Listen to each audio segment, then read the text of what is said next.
사고라는 건요, 비효율을 바탕으로 이루어지는 거예요. 그럼 이게 섹스와 무슨 상관이냐고요? 모든 것과 상관이 있습니다. Z세대 남자들에게는 대본이 있거든요. 잠자리가 시작할 때부터 끝날 때까지의 대본이 있고 레퍼런스가 있어요. 뭘 해야 되고, 내가 어떻게 말해야 되고, 내가 어떻게 보여야 되는지, 여자는 어떤 반응을 보여줘야 되는지에 대한 레퍼런스가 있어요. 이거 왜 이러시냐? 수천 시간 분량의 내 취향의 콘텐츠를 학습했기 때문입니다. 하지만 이상과 실전은 다르기 때문에 처음에 언 다음에 이제 확인을 해보고 싶은 충동이 생기시게 됐는데요. 내가 잘하고 있는지 확인을 해보고 싶어요. 나도 모르게 그런 생각이 들지 않아요? 내가 뭘 해줬으면 좋겠어? 괜찮아? 마음에 들어? 40대 남자들은요, 절대 이러시지는 않습니다. 안녕하세요. 연결의 심리학입니다. 썸네일이 너무 부담스러운데요. 또박또박 한번 가볼게요. 남성분들은 본인의 나이에 따른 잠자리 기술을 갖고 있다라고 생각을 가지고 계실 거예요. 또 20대 분들은 나이가 들고 경험이 쌓이면 기술이 좀 더 좋아지겠거니 하고 생각을 하실 텐데요. 이건 그렇지 않고 그렇게 되지 않는 문제이거든요. 무엇을 하셔야 되는 건지 좀 끝까지 들어봐 주세요. 40대를 제가 X세대라고 부르고 20대를 Z세대라고 부를게요. Z세대가 문제가 있는 것이 아니라 X세대를 성숙하게 만들었던 메커니즘이 지금은 없거든요. 제 친구는 최근에 사업하는 남자를 사귀었는데요. 산업용 시설 부품을 팔아서 엄청나게 돈을 벌고 계신 분이었는데 그분이 나이가 좀 있으시기는 하지만 만나면 어색함 없는 느낌이 좋았었다고 합니다. 남자가 맞춰주지를 않는데 그 편안한 느낌이 새로웠다고 해요. 어색한 대화나 분위기 맞추려고 막 억지로 하시는 게 없고 웃으시면서 앉아? 갈까? 이렇게 말하는 모습이 좋았다고 하거든요. 이건 본인 의견을 이야기하시기 때문에 여자가 편한 거예요. 섹스를 할 때는 본인 스타일이 있고 어떻게 해달라고 이야기를 하시거나 뭘 해보고 싶다라는 걸 이야기하시기 때문에 친구가 그것도 마음이 편했다라고 하거든요. 여자가 그 남자의 취향을 확실히 맞춰줄 수가 있으니까 또 싫은 것도 미리미리 이야기할 수가 있어서 편했다고 합니다. 그런데 그 친구가요, 1년 전에는 연하의 남자를 만났었는데 그분은 IT 업계에서 일하고 계신 분이고 수입도 괜찮고 얼굴도 괜찮고 몸도 좋은 남자였습니다. 하지만 섹스를 할 때 그 남자는 거의 전신마비 환자였는데요. 괜찮아요? 마음에 들어요? 맛있어요? 이거를 수없이 물어봤다고 했는데요. 남자가 끊임없이 내 얼굴을 살피고 눈치를 보고 업무 평가에서 나쁜 점수를 받지 않으려는 것처럼 조심스럽게 행동하는 걸 보면 처음에는 대형견 같은 귀여운 느낌이 있었지만 그 관계에 좀 집중이 안 됐다고 합니다. 둘이 있을 때 이런다는 건 답답하게 만드는 거예요. 이제 왜 나이대에 따른 이런 차이가 생기는지에 대해서 제가 좀 약간 배경을 말씀드려보고 한 2분 안에 결론을 도출해 볼게요.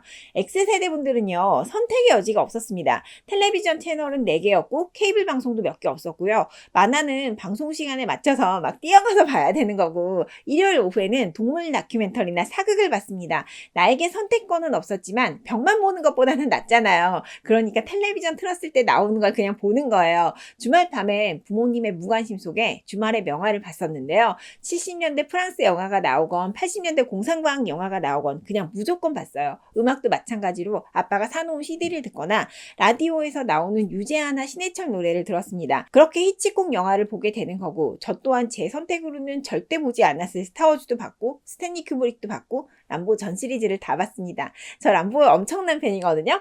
중간중간 보청기 광고, 생명보험 광고, 인목약 광고를 보게 되는데 이런 것들이 알려주는 것은 이 세상에는 나 말고 다른 사람들이 엄청나게 많이 존재하는구나 라는 거예요. 노인들이 틀니를 껴도 불편함이 있구나. 아픈 사람들은 다른 질병이 연쇄적으로 와서 저런 보험을 가입해야 되는 거구나. 나이가 들면 귀가 안 들리는구나. 이런 내면의 지도를 가지게 돼요. 하지만 Z세대는 넷플릭스를 보고 람보가 컴퓨터에 기관총 갈기는 장면을 진짜 평생 볼 일이 없죠. 아빠의 플리트우드 맥 CD를 들을 일도 없어요. 광고도 없습니다. Z세대는 나 이외에 어떤 타인들이 존재한다라는 걸 이론적으로는 아시지만 느낄 수는 없거든요. 그리고 그들의 문제가 내 콘텐츠에 반영이 되지도 않고 그들의 삶을 볼 일이 없으며 현실이 아니기 때문에 그들이 어디에도 존재하지 않습니다. 나의 취향 자체가 그냥 피드일 뿐이거든요. 이제 두 삶이 무엇이 다른지를 말씀드릴게요.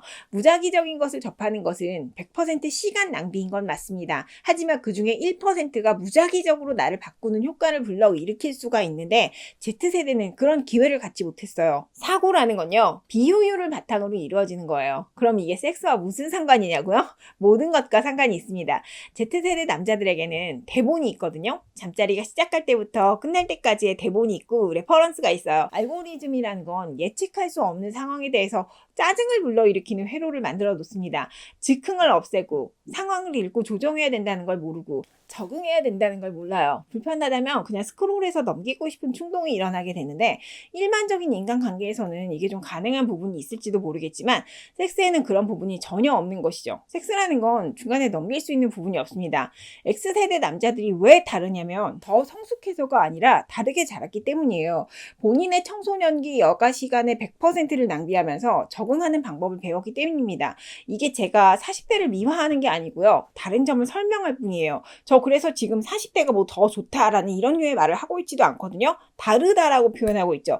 섹스 또한 각자 알아서 터득을 하는 건데요. 뭐 튜토리얼 없습니다. 동영상 몰래 조금씩 본 게 다예요. 적어도 이 사람들은 섹스라는 건 어둠 속에서 더듬거리면서 알아서 배우는 거다라는 생각은 가지고 있어요. 다음에 어떤 일이 일어날지 모르는 것에 대해서 짜증내지 않고 당연하다고 생각합니다. 결혼에 대해서 생각해 볼게요. 이거는 딱히 통계가 있지는 않은 그냥 저의 내피셜인데요. X세대가 결혼하셔서 가장 큰 문제가 불륜이라는 것으로 생각을 하셨다면 Z세대 분들은 X세대가 불륜하시는 만큼 이혼하실 거예요. 불륜을 선택하느니 이혼을 선택하는 것이 좀 더 알고리즘적이거든요. X세대에게는 좀 모순이라는 게 당연했습니다. 이게 여유 있는 경제 상황에 따른 것이기도 한데 마돈나는 웨딩드레스를 입고 선정적인 춤을 췄고 클린턴은 누구보다도 애처가인데 원나잇을 했었습니다. 그리고 록밴드는 여자 팬들보다도 화장을 진하게 하는 사람들이고 댄스 가수라는 사람들은 여성스럽게 꾸민 이미지로 여자들을 후리고 다니는 것이 당연했거든요. 이게 무슨 얘기냐면 X세대 남자들은 성적으로 언제나 일관적이어야 된다라는 생각을 가지고 있지는 않고 상반된 진실을 품고도 밤에 편안하게 잠을 잘 수 있는 사람들이라는 거예요. 불륜 상대를 만나고 집에 들어와서 편안하게 잠을 자는 남자가 이상하다고 생각하지 않는 사람들입니다. 20대 초반의 남자들은 인스타를 하시죠. 실제 삶과 인스타 속의 삶을 일치시키는 건 이분들에게는 삶의 방향성이기도 하거든요. 괜찮아요? 마음에 들어요? 맛있어요? 이거는 상대방을 걱정해서 하는 말씀은 아니에요. 삶을 인스타그램 스토리처럼 연출해야 된다는 강박관념 때문에 그 말이 나오는 건데요. 사적인 공간에서도 어떻게 보이는지를 생각하는 것이 생활화가 되었기 때문입니다. 이걸 쉽게 말하면 뭐뭐 하지만 괜찮아 이런 식의 가치 판단이에요. 내 스타일은 아니지만 예뻐. 맛은 없지만 사진은 잘 나와. 비싸지만 갈만해. 이런 식의 가치 판단이 체계화되었기 때문입니다. 이런 가치들의 비교가 사람을 되게 망설이게 하는 거예요. 또 어느 순간 특정 위치가 매우 추하거나 좋아 보이는 것을 신경을 쓰시는데요. 이거는 40대 머릿속에 절대 없는 생각이거든요. 이 가치 판단에 도파민 회로가 연결돼 있어서 그래요. 사진으로 잘 나올지를 걱정하지 않는다면 도파민을 느낄 수 없는 회로가 있어서 그렇습니다. 하지만 연애와 섹스에서 가면을 쓸 수는 없거든요. 약한 모습이 드러나고 또 꾸며낸 모습이 사라져야 하는 것이 연애예요. X세대는 적어도 가면을 벗으시기는 할 수 있어요. 가면을 쓰지 않았던 어린 시절을 기억하고 있기 때문입니다. 그래서 모순과 복잡성을 편하게 받아들이시기 때문에 여자를 불편하게 하지는 않습니다. Z세대 남자들은 가면이 씌워져 있다는 것도 모르시기 때문에 가면을 벗으실 수가 없는데요. 삶을 연기하는 것이 너무나 익숙하시기 때문에 누군가와 같이 있으면 불편하다고 느끼시는 분들도 많으세요. 하지만 연애하실 때조차 진솔한 모습을 보이실 수가 없다면 결코 아무 데서도 진솔한 모습으로 있으실 수가 없을 거예요. 지금 당연히 제가 누군가를 탓하려는 것도 아니고 우리가 사는 모습은 우리가 사는 문화에 적응한 결과일 뿐이라고 생각합니다. 아시잖아요. 저 경제학 덕후고 뭐가 더 좋다 이런 말보다 효율적인 거 좋아하는 사람이에요. 저는 그냥 두 가지 현상을 비교할 뿐인 건데요. 저 정말 40대가 더 좋다라는 말도 하지 않았어요. 그리고 실제로도 제가 40대 남자가 좋다, 뭐 요즘 애들 별로다 이런 생각을 하고 있지도 않습니다. 그냥 좀 더 나은 방법을 찾아가 보자 이런 건데요. 플라톤의 동굴과라는 것이 있는데 죄수들이 묶여서 벽을 보고 서 있어요. 그런데 뒤에 횃불이 있다 보니까 벽에 그림자가 어른어른 비치거든요. 죄수들은 밖에 안 나가고 동굴 속에만 갇혀있는 사람들이다 보니까 그 그림자를 보고 바깥 세상을 추측하시게 됩니다. 죄수들은 그들이 처한 현실 속에서 흐릿한 그림자라는 그 복제본을 보면서 이 세상에 대한 사고를 하게 된다, 이런 비유거든요. 이 내용 지루하시면 그냥 확 돌려서 끝부분으로 가시면 됩니다. 죄수들은 실제 사물을 본 적도 없고 태양 아래서 선명한 형상을 본 적도 없고 오직 그림자만을 통해서 이 세상을 그려나가게 되는데요.